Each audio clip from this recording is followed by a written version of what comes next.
What is up, everybody? Clint Esposito here with the Clint Esposito Show. I'm just going to address the another police shooting, but it's not exactly how they're trying. They're really stretching to paint it, maybe as something that it's not. Obviously, I don't know. I was not there. So we're talking about the shooting of Tekle Sundberg, I believe yeah. All right, so I'm gonna switch over so you guys can see the stuff too here. All right, so here's a tweet by Ben Crump at Attorney Crump. This guy's an attorney, and his tweet is, "This is Tekle Sundberg. Minneapolis Police Department killed this smart, loving, and artistic 20-year-old after an hours-long standoff while he was experiencing a mental health crisis." I actually think this is the title. You know when you just like copy and paste an article and it actually takes the title? I kind of think that's what it is. Because I've read this title somewhere else. But, so it says, "We need answers, MPD, as to why Tekle's mental health crisis became a death sentence." Okay, so with that, I don't know. It sounds like he was just like freaking out, maybe, and then the police just showed up and were like, "Shut up! We're gonna just shoot you." Like, it's not exactly what happened. So then he even says, please join his family and community activists at a rally and march tomorrow at 3 p.m. in his honor. So now there's actually a video right here I'm going to show you. So actually, the original time I saw maybe it was his tweet, and then somebody wrote, "He shot at people." So then I'm like, okay, wait, what happened? So let's see if this is GoFundMe page. Warrants, okay. Warrants, which is weird that they just have warrants written like that. MPD snipers on nearby rooftop shoot at Andrew Tekle Sundberg. So we're going to actually play this. I believe you'll be able to hear it. And first at 6, 5 Eyewitness News has obtained search warrants that give us a better idea of what led up to the deadly police shooting in Minneapolis early yesterday morning. Eric Chalou has been going through all of the details. He joins us now from the newsroom. Eric's going Eric, through what are all you that. reading in this? Well, we got these late this afternoon. New search warrants that shed some more light on this situation. We've learned 2 Minneapolis Police Department. I will tell you this. I've listened to this, and they don't really shed that much light. But snipers shot the 20-year-old man who reportedly held police at bay for more than 6 hours during a standoff. We're learning more tonight as well about that man. In the early morning hours of Thursday, a bystander captured this video right before the deadly officer-involved shooting. You can see the 20-year-old Andrew Tekle Sundberg hanging from a third-floor window of a Minneapolis apartment on 21st Avenue. SWAT team members could be seen in the hallway. But now we know 2 snipers also took positions on the roof of the nearby apartment complex, according to court records. Minneapolis police say Sundberg had been firing a gun inside the complex, which is why they responded. We got kids in the house, and we don't want to bullet to fly in the windows and hit us. Officers worked to evacuate some of the residents to safety. One man told me how about the fact that that guy that lives there had to explain why he wasn't cool with somebody shooting through the apartment building that he lives in? Does that seem like a weird thing to have to justify? Seems like that would be self-explanatory. You don't want people shooting through your building. He could hear the repeated efforts of negotiators to get Sundberg to surrender. Now, a newly released search warrant, it goes on to shed more light, saying in part, BCA agents' initial scene observations noted multiple bullet cartridges, both live rounds and spent, are in the hallway outside of the subject's apartment, number 318, in addition to multiple apparent bullet holes in the walls, which appeared as though the subject was firing out from his apartment. Loved ones gathered last evening to remember Sundberg during a candlelight vigil outside of the apartment complex. Two women who taught Sundberg at Roosevelt High School years ago spoke to the crowd. Because we love Tekle, number one. If you ever thought nobody would be here for Tekle, we're going to be here for Tekle. The man was gifted, and the man was loving, and the man held pain. He held pain, people. I guess that's justification enough now to shoot randomly in the stuff. Like, how much, what's the pain threshold where we're allowed to just shoot at buildings? Wondering. Some people at the vigil and a friend I spoke with mentioned the 20-year-old had mental health struggles. Now, the warrant also indicates less lethal rounds were used through the evening. Mayor Jacob Fry's office tonight saying that the body camera videos will not be released today. State investigators from the Minnesota Bureau of Criminal Apprehension continue to investigate. We'll continue to follow it. Back to you. Okay, one, like I said, the search warrant they didn't even tell us what the search warrant was. I guess it was because they were shooting. They didn't really elaborate on that. Do you need to get a search warrant? By the time somebody's shooting, do you need to call headquarters and be like, hey, I need a search warrant? Or I feel like are you not beyond that? You're just like, guess what? People are in danger. We're just going to go in there. You got to get a warrant. That seems weird. One. Two, and I'm just going over the narrative of basically how they like to put this stuff out to make it more inflammatory than it is, or, pitch it a certain way. Circumstances surrounding the hours-long standoff. Why not say how long it is? Most don't say how long it is. It was 6 hours. He was in the building for 6 hours. It's not like, again, they make it sound like he just showed up, guy was freaking out, and they shot him. Which we've seen some footage like that. Where it's kind of quick. This is 6 hours they're dealing with it.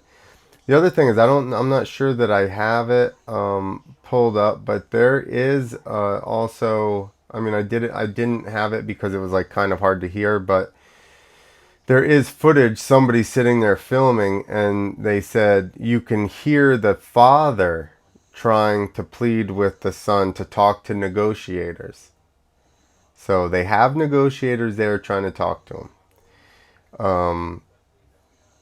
There were snipers on the roof.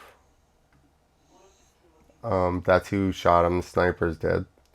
So it's funny to me when they keep asking for, it's like family is asking for the body cam footage.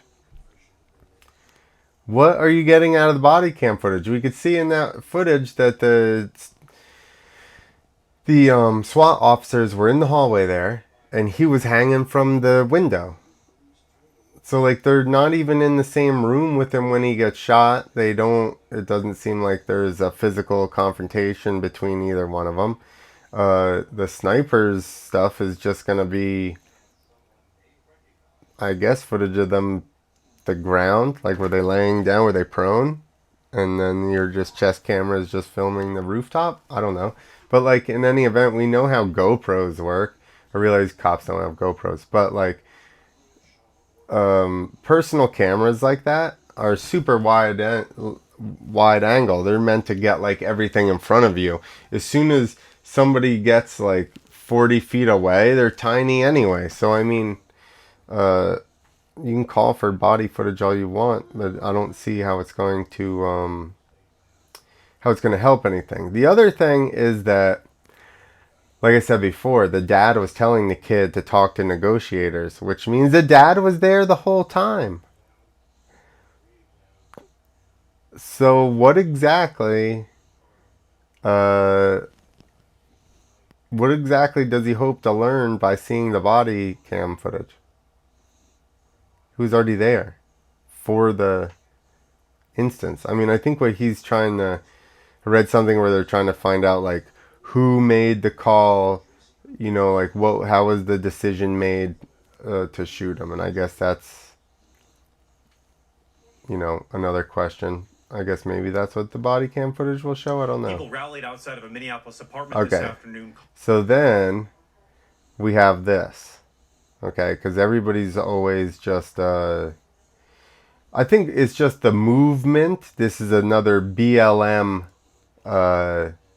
These are more BLM marches, which seems like they just hop on the side of race, whether it like let's not even say, let's say the cops are in the wrong in this.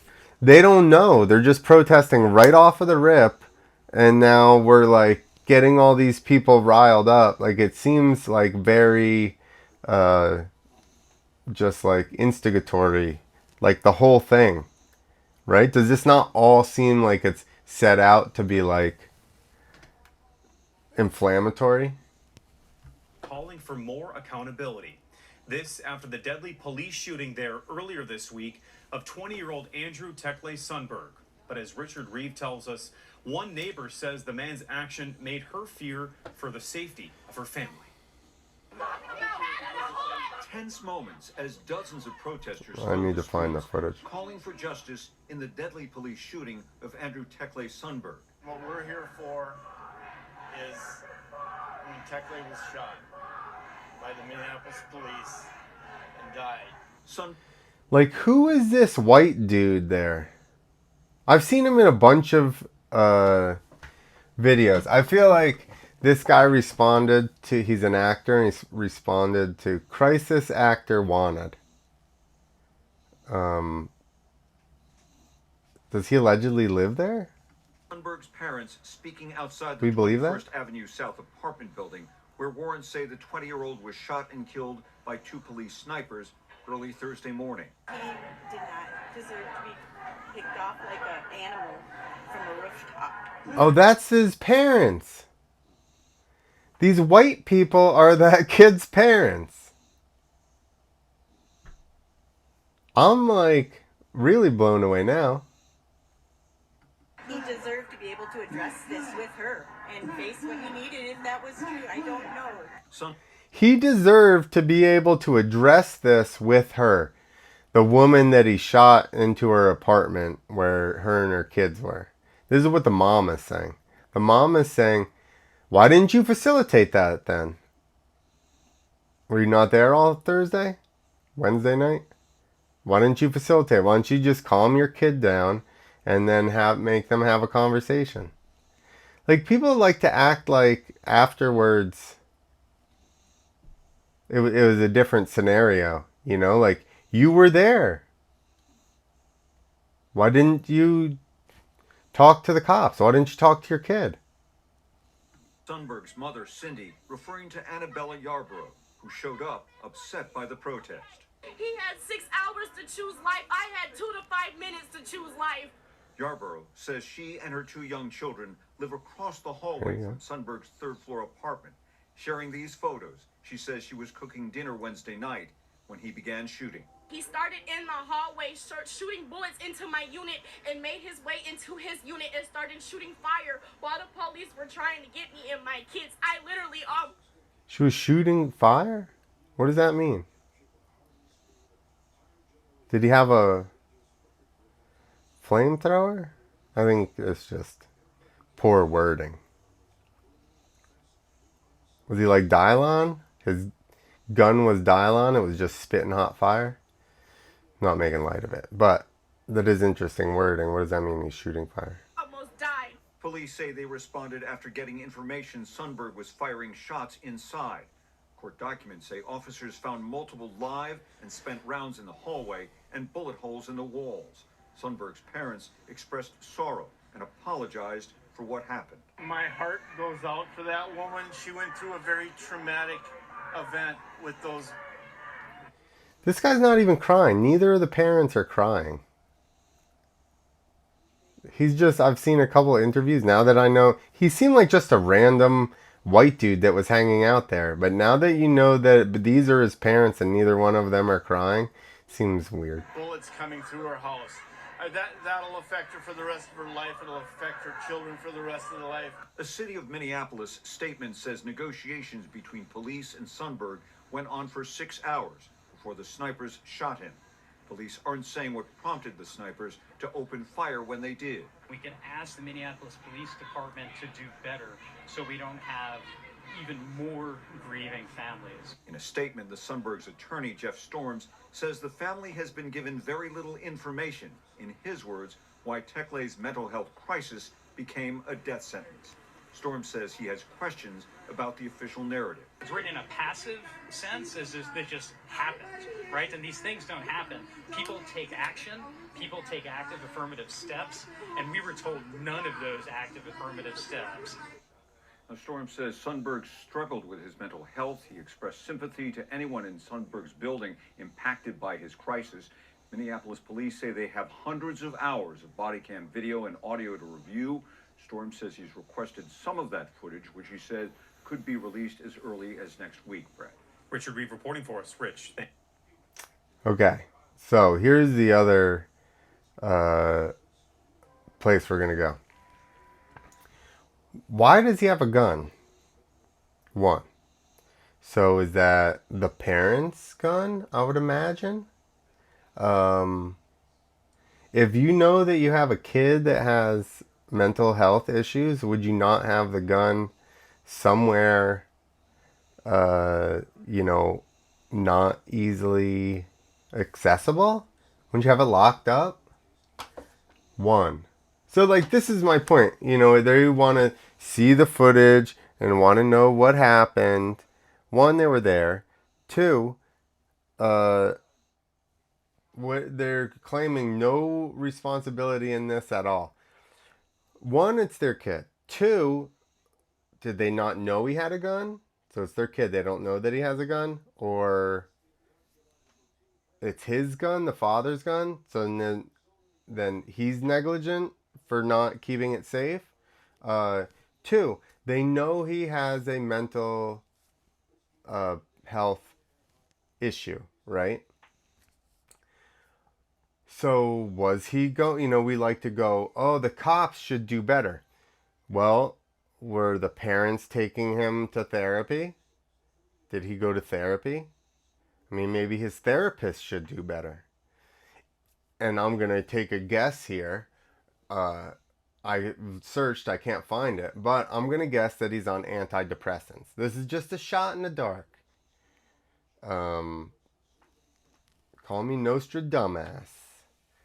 But I'm going to guess that he's on antidepressants, which basically every mass shooter for the last, 20 years has been on antidepressants and or known by the FBI.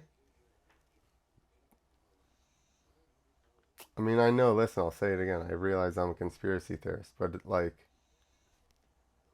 it's just a lot of things to be like, I'm going to overlook. So, here's my next thing. I'm assuming he was on probably antidepressants. One. Two, they know he has a problem. I'm assuming he goes to therapy. Either one, he doesn't go to therapy, and that's also negligent on the parents' part, because if he has that much of a problem, he should probably be going to talk to somebody, right? So how is this not the therapist or the parents' fault? So now you get to a point where now your kid's hanging out the window trying to shoot at people or shooting through the building, and you're like, hey, you guys control him. Why don't you guys do a better job of controlling the kid that we raised and we live with? I mean, obviously they didn't birth him, I don't think. Unless that's some other stuff I don't know about. But maybe, I don't know. I don't know the situation. Maybe it's a different dad. And then, I don't know. Anyway, my point, again, which I'm getting to, is that there were negotiators there. So now, at this point, you are dealing with people that are trained in this type of thing. It's not just a regular cop. You know, we have the people that have the training for this. And it still went on for 6 hours. You can still hear the dad in the footage trying to plead with him. I should really find that. Maybe I'll post a link or something. But he's like trying to get them to negotiate. So like, how long do you do this before something like that has to happen? I mean, that sucks. But how long is appropriate? 24 hours? Do you have to wait 24 hours before you're like, okay, maybe we should do something about it? So here are the essential crisis negotiation skills of the NYPD. And I'm just going to go on the titles. Crisis negotiation skills number 1. I'm not going to read that every time. Talk to me. Emphasizes communication as an essential police negotiation technique for their crisis negotiators. For good reason, opening up avenues of communication to counterpart signals that you are ready to listen. Okay. Seems like same thing probably a therapist would do. 2, patience. Not only is it important to allow your counterpart a forum to air concerns during a hostage negotiation, it is also critical for the crisis negotiator to be patient and avoid jumping to conclusions and rushing quickly towards a resolution. I would say 6 hours is sufficient time. No? Maybe, like I said, 24. Active listening. Maybe the parents didn't listen to the kid and he needed somebody to listen to him. So that negotiator. And again, this is New York Police Department. So maybe Minneapolis. They just like swear at them or something. I don't know. The NYPD hostage negotiation teams call active listening an effective, and effective skill. Active listening is an effective skill when it is used to build trust and rapport between negotiating parties, with the effective byproduct of this process resulting in information gathering. Those sneaky son of a bitches. They're not really trying to be your friend. They're trying to gather information. Sorry. Next one is respect. I guess we know what respect is. Calm. These all sound like things a therapist would be. Self-awareness. You have to be like, I am also fat. I also would like to shoot through my apartment building. I don't think that's how that goes, but it involves the dual realization that the crisis negotiator must establish a relationship with a complete stranger while keeping her communication strategic and purposeful in nature. How did we gender hostage negotiators? They even said her. So closer to a therapist. Is that sexist? It's probably sexist. Adaptability. If it's cold out, you got to be wearing colder clothes than if you're negotiating in the summertime. You have to adapt. No, the police negotiation technique that all skilled negotiators should possess is in their negotiating skill repertoire. That's a really wordy sentence to not really say very much. Is the ability to adapt to changing circumstances and to respond to those circumstances in a way that preserves the relationship they have built with their counterpart while also bringing them closer to the negotiation goals. Okay.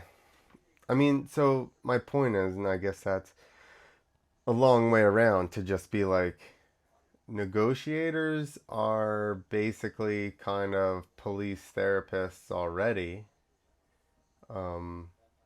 So they brought in the people in the police department that are equipped to do this. They waited 6 hours. I'm not saying anybody should be shot, but I'm just saying that,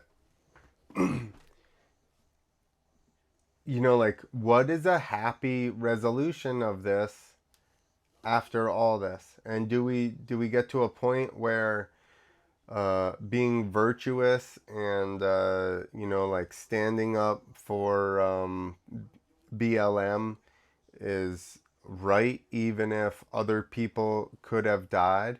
Like, when in the original footage I saw of that woman confronting everybody, she's like, he almost killed me and my children. He almost killed me in front of my children.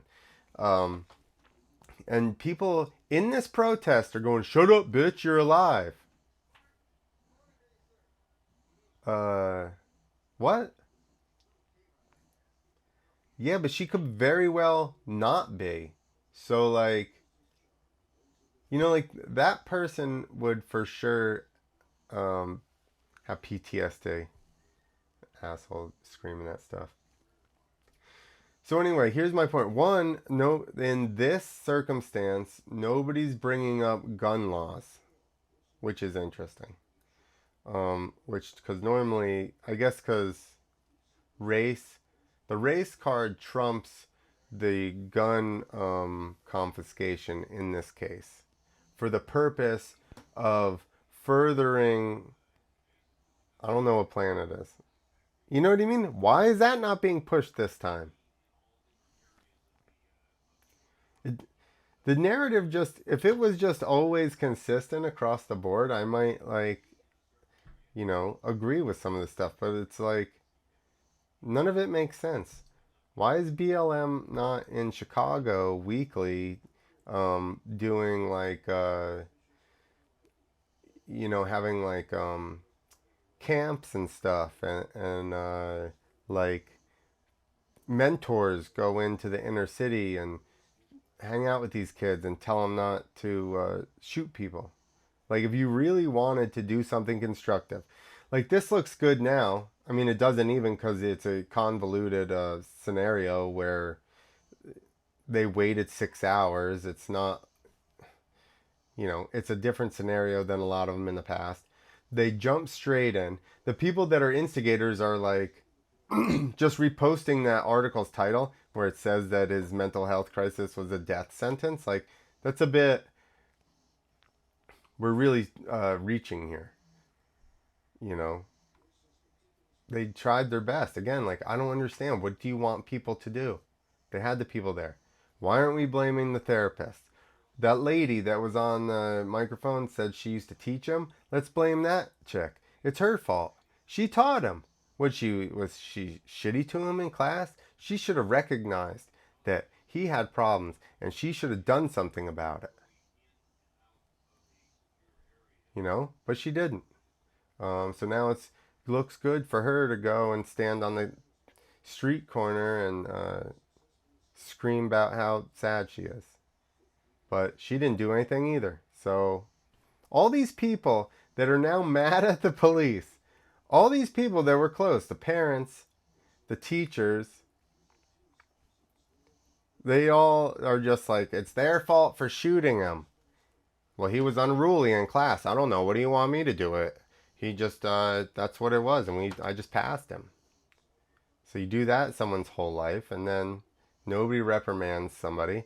And then you put him on some antidepressants that we know, just numb you. So now he's just a numb person that doesn't feel anything. He doesn't even feel probably remorse for shooting through people's apartments. Well, he's dead now. But even if he was alive, you wouldn't feel remorse because you're on pills.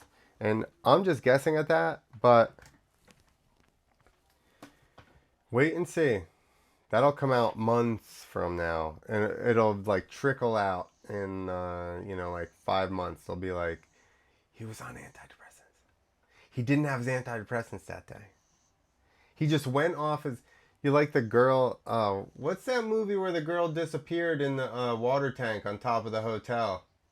Oh, the Cecil Hotel? Yeah, Cecil Hotel. What's the... I don't remember the name of the documentary, but... Anyway, it's same thing. Like, that girl... Everybody's like, oh, she got killed, she got kidnapped, blah, blah, blah, this and that. And then you start looking at her posts, and it's like, I'm not taking my medicine anymore. And then she has like some kind of, you know, like then they show footage of her in the elevator, like peeking out of the corner or like around the corner in the elevator and stuff. And it's like she's obviously having some kind of issue. But, and I would guess, and I don't know this because I was never on them, but I would imagine if you take something like that, like a SSRI, and then you just go off of it, I'm sure your body goes through some kind of crazy ass like period trying to adjust to like normal hormones or whatever chemistry and make its own stuff. And then you probably go more crazy for a period of time. Like, you can't just stop stuff like that. A lot of like barbiturates and all that stuff, you can't just stop or you'll die. So like, why do we not think, you know, I guarantee you this guy is at least on antidepressants, if not tried to go off them or stop taking them or some shit like that. Something will come out where it's like, well, we kind of, he was having issues, you know, but like, whatever. It's the cops' fault. So, all right, leave comment. What do you think? Am I wrong? I'm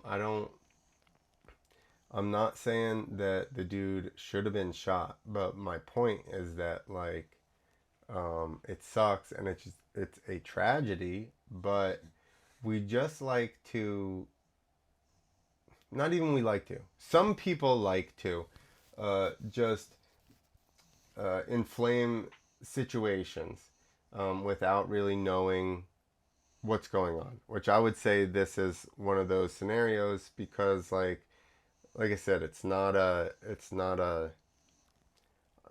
listen, a lot of those police shootings, the people were doing shit they shouldn't have done, okay? But it's not even a scenario like that.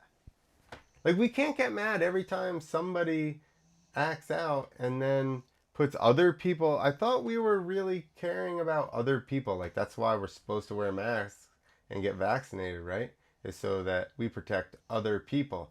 And yet this one person was putting everybody in the building in danger, and they're like, you assholes. Right? I mean, that one person put multiple people in danger. So if you get rid of, unfortunately, one person, then you save all the other people in the building. Or is that a screwed up way to think about it? All right, that's it. Like, follow, yeah, that's what it's called, right? No, subscribe. Subscribe is YouTube. Like, subscribe, and send this to your friend that you know is going to be really mad about it, and then at least that way I get more like comments and stuff on this, on my videos. All right, later. Clint Esposito. Clint Esposito on everything.